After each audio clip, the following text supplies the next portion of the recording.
Always true. We ask the questions. What is needed in the world for Is that going to be?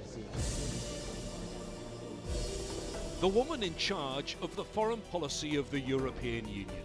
Clearly, she has one of the toughest jobs in international politics today.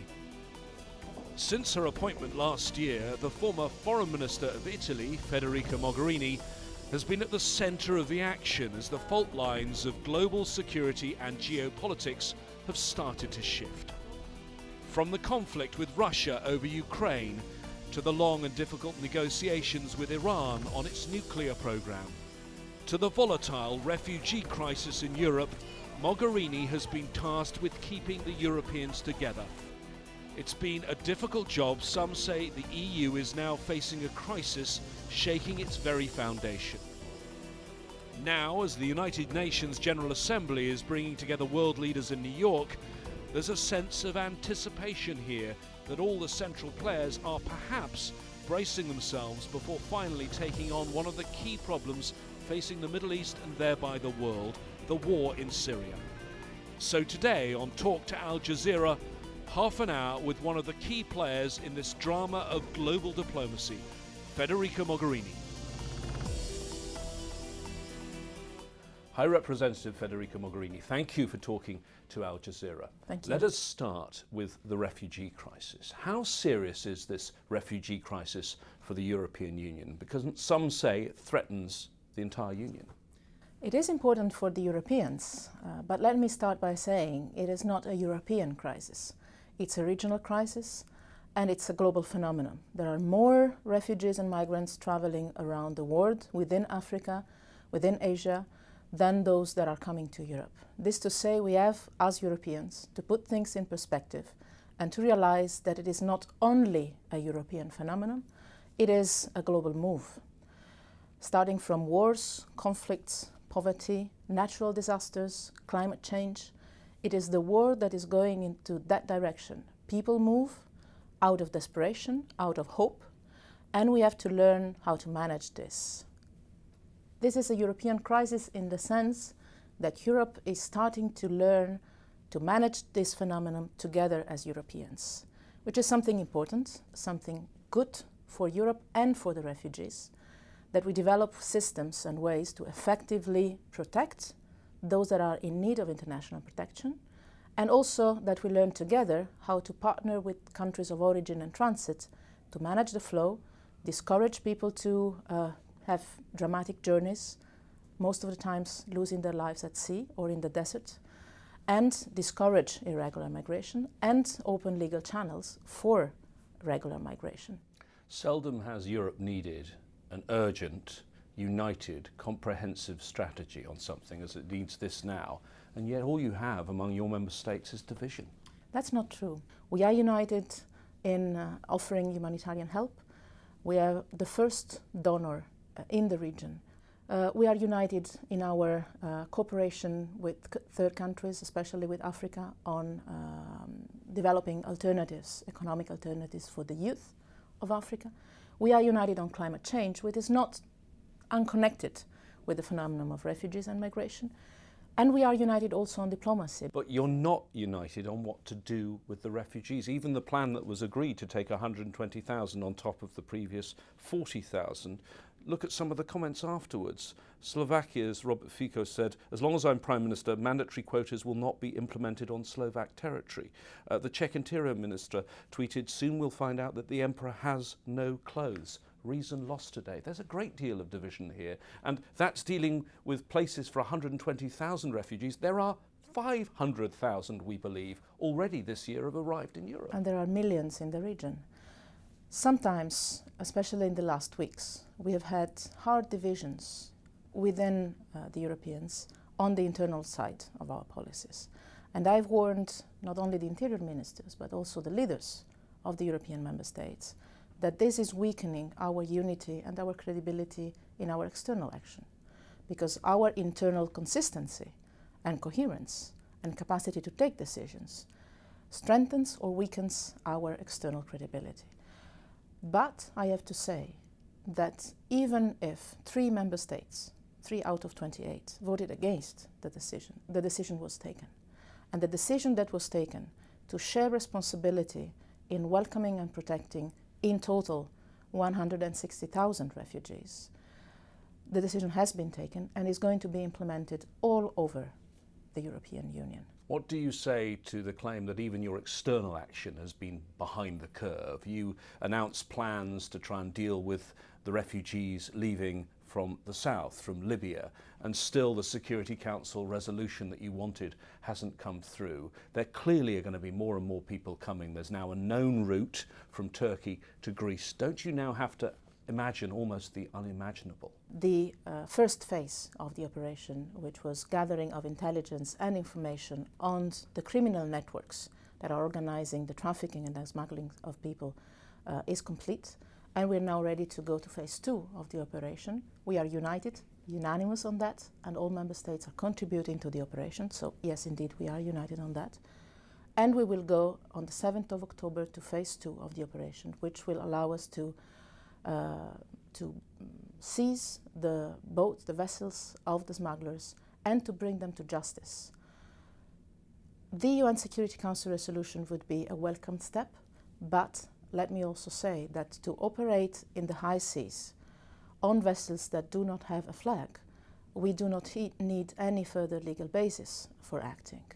This is something we can do in full respect of international laws, in full respect of the law of the sea, even without a UN Security Council resolution, and this is what we're going to do. Can you be proud of the way some of these refugees have been greeted when they've got to Europe? In some countries being greeted by riot police, by tear gas. That's not a European welcome, is it? Europe was built on the idea that walls have to fall down. Europe was built on the idea of coming together, of overcoming differences and uniting. Walls are never a solution. Divisions are never a solution. The European way is first full respect and full promotion of human rights and of international laws and principles, including the non-refoulement principle, and on the spirit of protecting and promoting human rights, especially for those that are more in need. These are the European values. These are the values to which all member states are called to operate following them. You've made that very clear, and yet may I read the words from one of the most important people in the European Union, the President of the European Council, Donald Tusk. We need to correct our policy of open doors and open windows. You're saying completely different things. No. We're saying complementary things.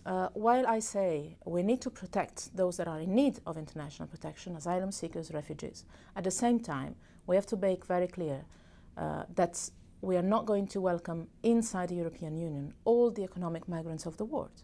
But this is pure common sense. There are regular ways to get into Europe for economic reasons. There are irregular ways of doing that, and irregular ways of doing that will not lead anyone to stay in Europe. So at the same time as we guarantee protection to those in need of international protection, refugees, at the same time we're going to return to their countries of origin those that are coming to Europe in irregular ways.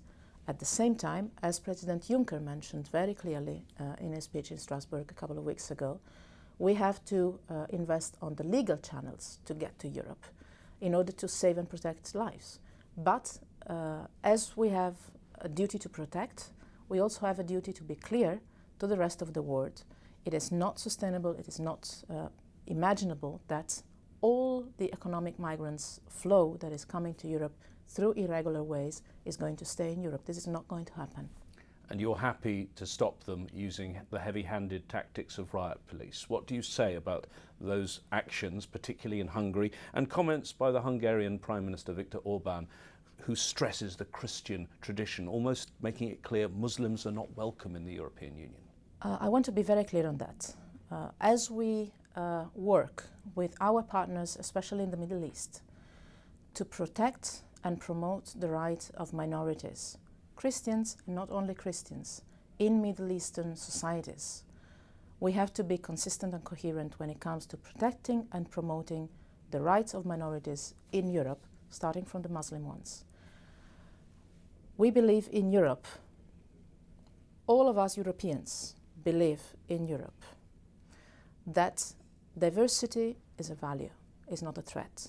These are our values. This is the core principle of the European integration process, and this has to stay at the core of our political action. So is the Prime Minister of Hungary's comments, are they consistent with those European values? I expressed my reading and our common reading of our European values. This is in the Treaty of the European Union. This is not a personal interpretation. And I expect all the political leaders of the European Union to live up to the duties, the responsibilities and the free choices that all member states have done when joining the European Union, to respect these principles and to make sure that these are implemented in a coherent way. Because the High Commissioner of Human Rights of the United Nations, no less a figure judging human rights, believes that, he told me, that international law may have been broken by Hungary. I will not comment on his words, but what I say is that our duty to respect international law is not only a legal duty, it's also a moral and political duty. We have a responsibility to live up to our European history. Europe, the European Union, was built out of this: respect of human rights, unity in diversity, and trying to be consistent and coherent, our internal action and our external action. And here again, the value of our work together with our friends, especially in the Middle East and in North Africa, is that of building partnership. This is the case when we deal with terrorism or extremist violence. This is also our strength when we dealing with differences, being them cultural, religious, or whatever. Coming together is not a threat. Coming together, multicultural, multi-ethnic societies are a point of strength, being it in the Middle East, being it in Europe. This is our European way. As you know, Turkey says it has a solution for your problem. Prime Minister Davutoglu has said there should be a no-fly safe zone set up in northern Syria, 3,200 square kilometres, that's 80 kilometres by 40 kilometres. Do you oppose that idea? I doubt it is realistic to convince any Syrian refugee that it would be safe to go back to Syria in this current circumstances. Or what about to protect those that are still in Syria, that are getting bombarded from the air by barrel bombs, for example? We have to accelerate and invest seriously on the political solution to the war in Syria. It's now 4 years and a half the war is going on. Assad is still there, Daesh is still there, and everybody says there is not a purely military response that will lead to a solution. We need a political solution. What does it mean? It means that we cannot live of illusions, that we could open spaces for security in the middle of a civil war and an entity like Daesh operating in the country.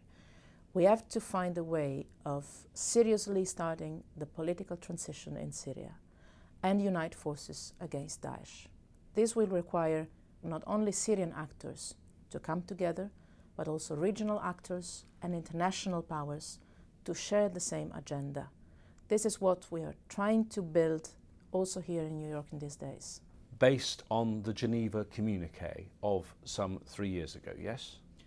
Based on the principle, yes, based on the principle that the UN is trying to build, that we need a transition, that we need a change in governance in Syria, and that we need the regional players to help in this process. I'll come to the regional players in a moment. Can I ask you about that transition, though? Because the sticking point is clear. It's the role of President Assad and those around him. Some now are floating the idea, and we've heard it a little bit from the US and from the UK, that just perhaps President Assad could stay on for the first stage of transition. Is that a view you agree with? I believe the main point is not how many months he will stay. Also because, while we discuss these things, he has been staying for 4 years and a half. The real point is to put in place, to start a process leading to a transition. The transition that, as decided previously, as foreseen by the UN system, has to be a Syrian-led transition, supported by an international and regional framework. the real point is to make this process happen, not discussing among ourselves how many months this will going to take or this will going to be taking. The real point is to starting a process for real, which is not something that has happened in the last 4 years and a half. And for this we need, as I was saying, to put together the regional framework that can make the relevant influences within Syria to have the actors coming together on this transition agenda. And when I say regional actors, I say the Gulf countries and Saudi Arabia, first of all. I say Iran, especially after the nuclear deal we have done. I'm talking about this with Zarif and also with Rouhani in these days. And Turkey. We need to have the regional players engaging on a positive, constructive agenda for the transition in Syria to be a realistic option. And we need, in order to do that, to have an international framework that involves the EU, the US, Russia, on a similar basis to the one that we have used to reach the Iranian deal. But I come back to the role of President Assad, because even if you agree with lots of different players, he has made it pretty clear, hasn't he, in 4.5 years, that he doesn't really mind what happens to his country. He's staying. We have here to discuss together, as I said, with the regional and with the Syrian parties. I think it would be impossible to imagine for the future of Syria, as many are saying in these days, a role for Assad. But it's also true that Assad is there after 4 years and a half of war. So the point is, how do we start the change in governance? How do we make sure that we manage to unite forces within Syria and outside Syria against Daesh? That is the question mark.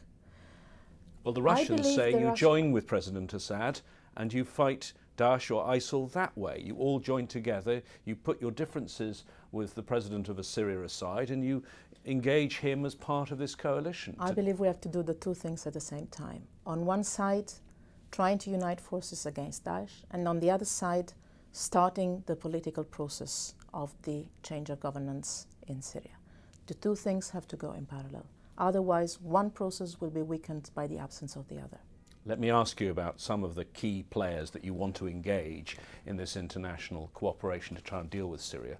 Russia. I want to try and get you to tell me what you think Russia is up to. Because on one side, it's talking about talking and engaging.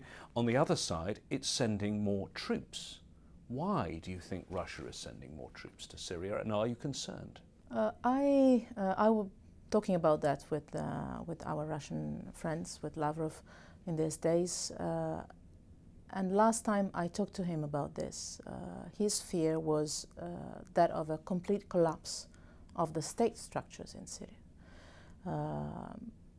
This could be one of the reasons why Russia is acting in this way, but it could also be a willingness to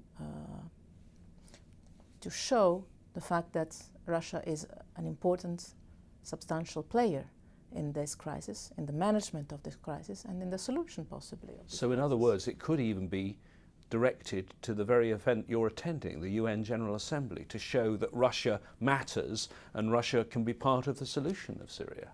You know, on the Iranian deal, Russia has played not only a constructive but a key role in finalizing the agreement. And we have shown that even in very difficult times, in very tense times of tense relations, we managed to work together for reaching a common understanding on something that was very difficult to even imagine a few months ago. So it is possible, that we have proven this to be possible, that we can cooperate through diplomatic means, through dialogue, through what we say political solutions, which basically means agreements, in a coordinated way. So it is possible if there is political will from all sides, starting from the Russian side, obviously. We will see that.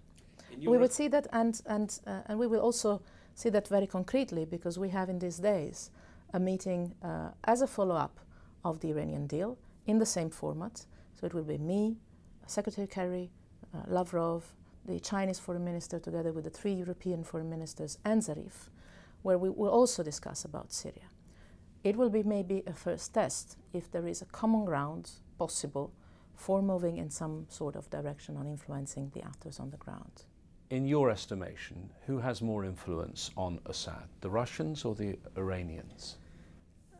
Let's say that if we manage to have a joint influence, then we would be pretty sure that it could work. And do you think there is a nuclear deal dividend with Iran now on this? Do you think Iran is prepared now to look at Syria in a different way when they've supported President Assad throughout these 4.5 years? You know, when we were finalizing the Iranian nuclear deal in Vienna a few months ago, we were all saying that this was important in itself as a nuclear non-proliferation agreement, but that it was also opening the way for possible different dynamics in the region. We were saying that, the Iranians were saying that, and this is the test. This is the first test we have. You all in Vienna were saying that, but the Supreme Leader then said, no, this is a one-off deal. It is a deal that has its own specificity. And we still have, let me pass this message very clear, we still have to work very seriously on the implementation of the deal, even if the first steps are very positive, very encouraging. And the visit of Amano, the work that the IAEA is doing, is going in the very right direction, and my exchanges with the Iranians are extremely positive in this sense. But obviously, as we start implementing the deal, as we start building trust, we could also open the way to different kind of dynamics in the region. Dynamics that move from a confrontational approach to a more cooperative one. Because at the end of the day, we have the regional actors that have all their own agenda, very different, even diverging one from the other. But at the end of the day, they share in reality the same threat, the same challenge, which is the presence of Daesh in the region, which is a regional but also a global challenge we have. So we might have some common starting points on which we might try to build. It is not going to be an automatic process. It could even take completely opposite direction, but if we invest in it collectively, we might get to some results. This collective approach, some have called it maybe a contact group with all of those involved. It's been talked about for a great deal of time. In fact, the UN, Ban Ki-moon, wanted to invite the Iranians over a year ago.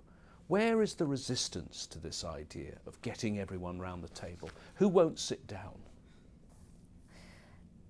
As you have different regional powers with different agendas, it's very difficult for them to come together. On the other side, as I said, I believe the Iranian deal, even if obviously it has its own specificity, shows that things that seemed impossible to be achieved are possible to be achieved through diplomacy, are a sign of hope. And that is not irrelevant in this moment because we don't see many signs of hope and other ways of dealing with crisis or potential crisis are not showing big results. Otherwise, we would have solved the Syrian crisis long ago, or other kind of crisis long ago. So I believe a sense of responsibility in coming together, as you say, and identifying the common points of interest that can be better served through a common approach rather than through confrontation might be mature enough to overcome some of the resistances that are there in the region, for sure. It's a difficult time for optimism and for hope. But still, do we have alternatives to the strong, serious investment in diplomacy and developing some win-win situations? I believe some of the conflicts we see in front of us are the result of difficult choices, sometimes mistakes that were done in the past. And I believe that it's not now the time for optimism or pessimism, but just for investing seriously in diplomacy and multilateralism. It's the only way that can bring results in a complicated world, and especially in a complicated region that we have now in the Middle East at large. High Representative of the European Union, Federica Mogherini, Thank you for talking Thank to you Al very much. Jazeera. Thank you.